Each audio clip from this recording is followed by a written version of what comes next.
இன்றைய நற்செய்தி புனித யோவான் எழுதிய நற்செய்தியிலிருந்து வாசகம். அதிகாரம் 4, இறைவார்த்தைகள் 5 முதல் 15 மற்றும் 19 முதல் 26 மற்றும் 39 முதல் 42 முடிய. இயேசு சமாரியாவில் உள்ள சிக்கார் என்னும் ஊருக்கு வந்து சேர்ந்தார். யாக்கோபு தன் மகன் யோசேப்புக்கு கொடுத்திருந்த நிலத்திற்கு அருகே அந்த ஊர் இருந்தது. அவ்வூரில் யாக்கோபின் கிணறும் இருந்தது. பயணத்தால் களைப்புற்றிருந்த இயேசு கிணற்று ஓரமாய் அமர்ந்திருந்தார். அப்போது ஏறக்குறைய நண்பகல். அவருடைய சீடர் உணவு வாங்குவதற்காக நகருக்கு சென்றிருந்தனர். சமாரிய பெண் ஒருவர் தண்ணீர் மொள்ள வந்தார். இயேசு அவரிடம், குடிக்க எனக்கு தண்ணீர் கொடும் என்று கேட்டார். அச்சமாரிய பெண் அவரிடம், நீர் யூதர், நானோ சமாரிய பெண், நீர் என்னிடம் குடிக்க தண்ணீர் கேட்பது எப்படி என்று கேட்டார். ஏனெனில் யூதர்கள் சமாரியரோடு பழகுவதில்லை.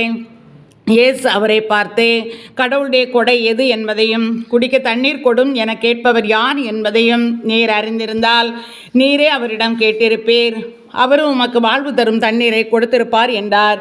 அவர் இயேசுவிடம், ஐயா, தண்ணீர் மொள்ள உம்மிடம் ஒன்றுமில்லை, கிணறும் ஆழமானது. அப்படி இருக்க வாழ்வு தரும் தண்ணீர் உமக்கு எங்கிருந்து கிடைக்கும்?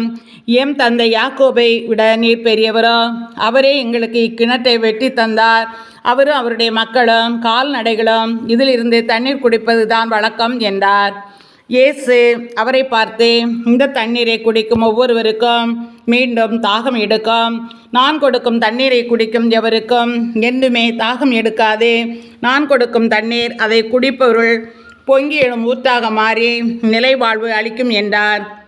அப்பெண் அவரை நோக்கி, ஐயா, அத்தண்ணீரை எனக்கு கொடும், அப்போது எனக்கு தாகமும் எடுக்காது, தண்ணீர் மொள்ள நான் இங்கு வர தேவை இருக்காது என்றார். ஐயா, நீர் ஒரு இறைவாக்கினர் என கண்டு கொண்டேன். எங்கள் முன்னோர் இம்மலையில் வழிபட்டு வந்தனர், ஆனால் நீங்கள் எருசலேமில் தான் வழிபட வேண்டும் என்கிறீர்களே என்றார். இயேசு அவரிடம், அம்மா, என்னை நம்பும் காலம் வருகிறது, அப்போது நீங்கள் தந்தையை இம்மலையிலோ எருசலேமிலோ வழிபட மாட்டீர்கள். யாரை வழிபடுகிறீர்கள் என தெரியாமல் நீங்கள் வழிபடுகிறீர்கள். ஆனால் நாங்கள் தெரிந்து வழிபடுகிறோம். யூதரிடமிருந்தே மீட்பு வருகிறது, காலம் வருகிறது, ஏன் வந்தே விட்டது. அப்போது உண்மையாய் வழிபடுவோர் தந்தையை அவரது உண்மை இயல்புக்கேற்ப உள்ளத்தில் வழிபடுவர். தம்மை வழிபடுவோர் இத்தகையோராய் இருக்கவே தந்தை விரும்புகிறார். கடவுள் உருவமற்றவர்.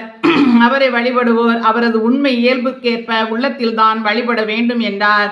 அப்பெண் அவரிடம், கிறிஸ்து எனப்படும் மெசியா வருவார் என எனக்கு தெரியும். அவர் வரும்போது அனைத்தையும் எங்களுக்கு அறிவிப்பார் என்றார். இயேசு அவரிடம், உம்மோடு பேசும் நானே. சமாரியர் பலர் இயேசுவிடம் நம்பிக்கை கொண்டனர். சமாரியர் அவரிடம் வந்தபோது அவரை தங்களோடு தங்குமாறு கேட்டுக்கொண்டனர். அவரும் அங்கு 2 நாள் தங்கினார். அவரது வார்த்தை முன்னிட்டு இன்னும் பலர் அவரை நம்பினர்.